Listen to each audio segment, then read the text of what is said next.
تمام تعریف اللہ کے لیے ہے، میں اس کی حمد بیان کرتا ہوں، اس سے مدد و مغفرت اور ہدایت چاہتا ہوں، اس پر ایمان رکھتا ہوں اور اس کا انکار نہیں کرتا، جو اس کا انکار کرے اس سے دشمنی رکھتا ہوں۔ میں گواہی دیتا ہوں کہ ایک اللہ کے سوا کوئی معبود برحق نہیں، اس کا کوئی شریک نہیں، اور محمد اس کے بندہ اور رسول ہیں جنہیں اللہ نے ہدایت، دین حق اور نور و موعظت کے ساتھ اس وقت بھیجا جب رسولوں کا سلسلہ رک گیا، علم گھٹ گیا، لوگ گمراہ ہو گئے، زمانہ نبوت سے دوری ہو گئی، قیامت قریب ہو گئی اور وقت نزدیک آ گیا۔ جس نے اللہ اور اس کے رسول کی اطاعت کی وہ راہیاب ہوا، اور جس نے اللہ اور اس کے رسول کی نافرمانی کی وہ راہ سے بھٹک گیا، اس نے کوتاہی کی اور بڑی دور کی گمراہی میں جا گرا۔ اما بعد، تم اللہ کا تقوی اختیار کرو، جس نے تمہیں بے سود پیدا نہیں کیا اور نہ تمہارے معاملے کو بے لگام چھوڑا۔ وہ شخص کامیاب ہوا جس نے اپنے رب کی اطاعت کی اور اس کی طرف اچھی طرح رجوع کیا اور اچھے ڈھنگ سے اپنے فرائض ادا کیے، اور وہ شخص ناکام و نامراد ہوا جس نے اپنے وقت کو بیکار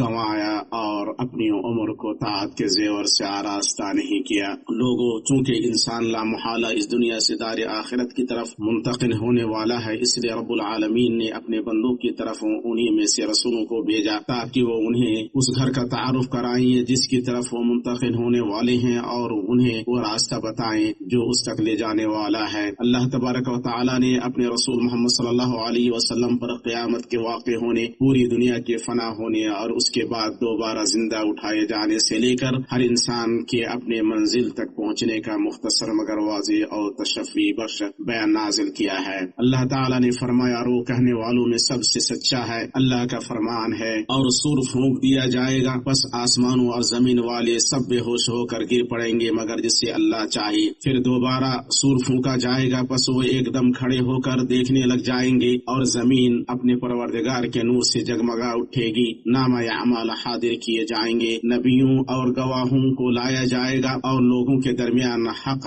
فیصلے کر دیے جائیں گے، اور وہ ظلم نہیں کیے جائیں گے، اور جس شخص نے جو کچھ کیا ہے بھرپور دے دیا جائے گا، جو کچھ لوگ کر رہے ہیں وہ بخوبی جاننے والا ہے۔ کافروں کے گول جہنم کی طرف ہکائے جائیں گے، جب وہ اس کے پاس پہنچیں گے اس کے دروازے ان کے لیے کھول دیے جائیں گے، اور وہاں کے نگہبانوں سے سوال کریں گے کہ کیا تمہارے پاس تمہیں میں سے رسول نہیں آئے تھے جو تم پر تمہارے رب کی آیتیں پڑھتے اور تمہیں اس دن کی ملاقات سے ڈراتے؟ اور جواب دیں گے کہ ہاں درست ہے، لیکن عذاب کا حکم کافروں پر ثابت ہو گیا۔ کہا جائے گا کہ اب جہنم کے دروازوں میں داخل ہو جاؤ جہاں ہمیشہ رہیں گے، بس سرکشوں کا ٹھکانہ بہت ہی برا ہے۔ اور جو لوگ اپنے رب سے ڈرتے تھے ان کے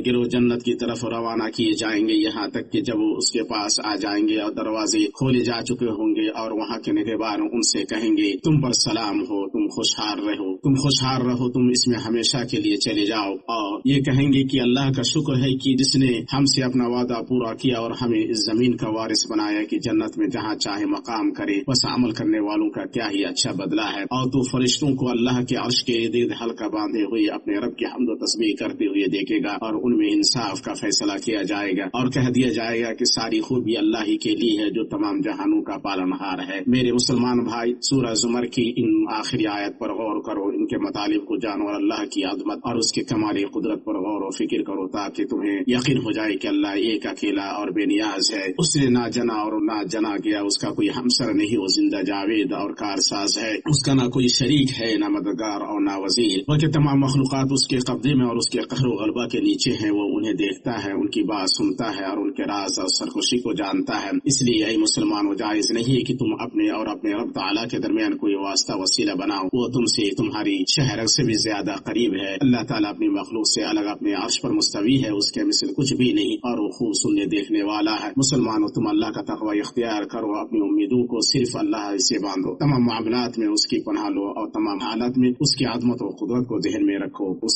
سے مدد اور ضرورتوں کی تکمیل مانگو کہ اسی کے ہاتھ میں چیزوں کی تقدیریں اور آسمان اور زمین کے خزانے اور ہر چیز کی کنجیاں ہیں۔ اللہ کے سوا تمام چیزیں اللہ کی ملکیت ہیں، لہذا اس کی طرف بھاگو۔ مخلوقات اپنے لیے نفع نقصان کے مالک نہیں سوائے اس چیز کے جو اللہ چاہے۔ اللہ لوگوں کے لیے جو رحمت کھول دے اس کا کوئی روکنے والا نہیں، اور جو رحمت روک دے اس کے بعد اس کا کوئی بھیجنے والا نہیں، وہ غلبہ حکمت والا ہے۔ تم اللہ سے ہدایت اور توفیق مانگو، اس کے سوا کوئی ان کا مالک نہیں۔ اے اللہ، تو ہمیں ہدایت دے اور ہمیں ہمارے نفسوں کی برائی اور ہمارے برے اعمال سے بچا۔ اے اللہ، ہم تجھ سے تیرے نبی محمد صلی اللہ علیہ وسلم کی شفاعت مانگتے ہیں، تو انہیں ہمارا شفیع بنا۔